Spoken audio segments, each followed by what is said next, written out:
Good morning. My name is Krysten McCartney, and these are my fellow teammates from Group 2. Nate Bunger. Lily Robinson, Faith Hanshaw, Hanna Bautista. Now you may be wondering, why the Bahamas? Well, it's because I'm from there. But let's think about the Bahamas. Is it the beautiful beaches, the unique culture, or is it the relaxing vacation you always wanted? Today, my fellow teammates and I want to talk about an issue that we're very passionate about, but it goes very unseen. Take Joe, for example. Let's imagine that we're in his shoes. Joe is a Bahamian man who dropped out of middle school to provide for his family. Joe recently was imprisoned for a 3-month sentence after he stole from a grocery store. Joe was then released, but his job opportunities were limited. Now, Joe isn't real, but his story is related to many inmates, hundreds of inmates in the Bahamas. In the Bahamas, 65% of inmate sentences are less than a year. Not only does this strain resources, but facilities don't have the time to prepare inmates for reentry. Upon release, their illiteracy hinders their ability to get jobs, and they become even more susceptible to fall into old habits and return to custody. After hearing stories like Joe's from Krysten, we believe that people like Joe deserve the opportunity to become a high-functioning member of society. In order to give them that opportunity, we propose a program to provide mentors, to educate inmates, and prepare them for reentry. Some states have taken an issue similar to this and made it into a re-entry program like ours that we are trying to make. For example, in Seattle, Washington, they created the Post-Prison Education Program, a program dedicated to finding inmates and getting them the ability to complete a secondary education. But they do not stop there. They also try and provide mentors who can lead them into the right direction. Now, with that education and the mentors who the inmates can lean on and trust for their support, they have found many ways and they have seen many good results. They have led numerous inmates into getting better jobs and just better lives in general. Now, our solution, we are taking some of the best aspects of this and we're bringing it all the way into the Bahamas so that we can educate these inmates and lead them into better lives and better jobs. We have created a 2-part solution consisting of both an academic and a social aspect. For the academic portion, we have partnered with Krysten's local church, Christ Community Church, because they have already created a prison outreach program. Our goal would essentially be to extend this program and focus specifically on literacy. We would first have the inmates take the National Assessment of Adult Literacy. This government literacy test would provide us with the information we need to place these inmates into specific learning groups. These groups would meet twice a week and take classes in grammar, reading, and writing.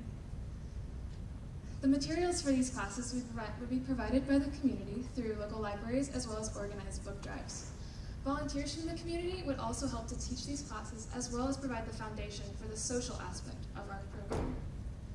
While we understand that learning is important, we also want the inmates to enjoy their class days. By providing a meal, we give them the opportunity to connect with each other and to share stories with people who understand exactly what they are going through.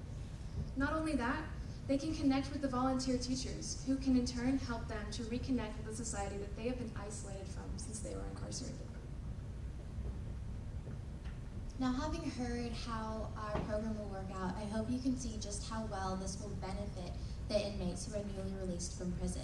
However, I'm sure some of you are still wondering, why are we teaching them to read? We believe that teaching them to read will help them get one step further in just being able to re-enter the workforce. And so, why does all this really matter? Most inmates, upon leaving prison, they are also in a sense leaving behind their family and their homes. And so by partnering with the church, we're not only teaching them how to read, but we are also providing them with a new circle of believers who will encourage and support them. With this P.E.P program, we will stand alongside these inmates in their pursuit of a more positive and self-sufficient life, providing, educating, and preparing them for the workforce. Thank you.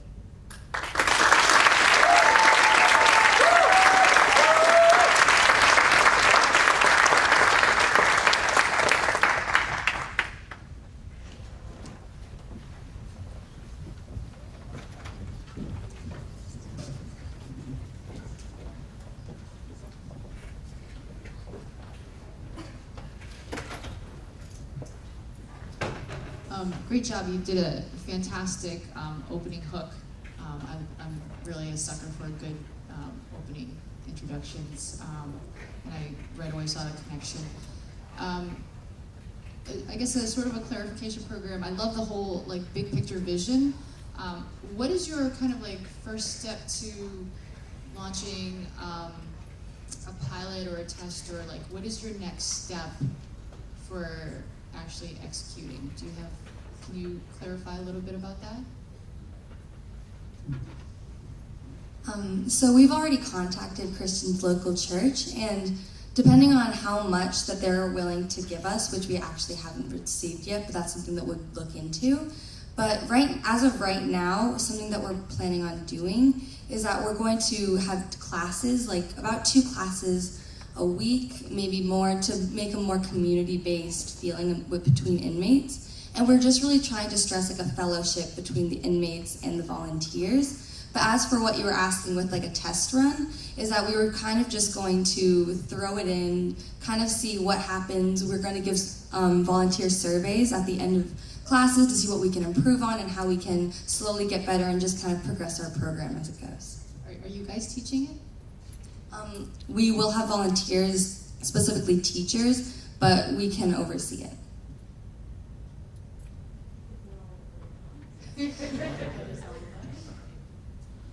So I've been to the Bahamas a couple times as a tourist and really enjoyed it. And as I believe, there's a lot of tourism money that comes into the Bahamas. And so did you strategize at all whether or not there's an opportunity relevant to that money to be part of your funding equation? And because I love the opening about what people picture when they come to the Bahamas, and there's this whole other part that those people probably never think about. But maybe if they did, in some ways, there's a way to match up some of that money or the people that are bringing that tourism in to help fund a great program so that the Bahamas can continue to be a great place to come and visit.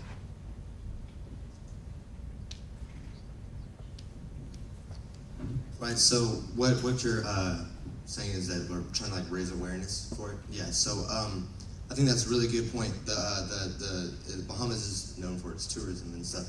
And so I think that if we raised enough awareness about the issue through churches and by word of mouth, that I think that we could start getting donations and from the I'm trying to say, church members, the church body, but also from other tourists that when they come in and they see the problem, that they'd want to fix it because they want the Bahamas to be a good place.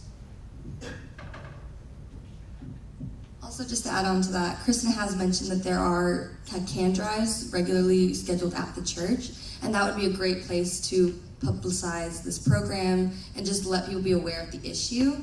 But I understand what you're saying, where tourism is, and there's a lot of money coming in. However, we've noticed that a lot of the money isn't going into the prison system, or at least it doesn't seem to be based on statistics that we've found. But yeah.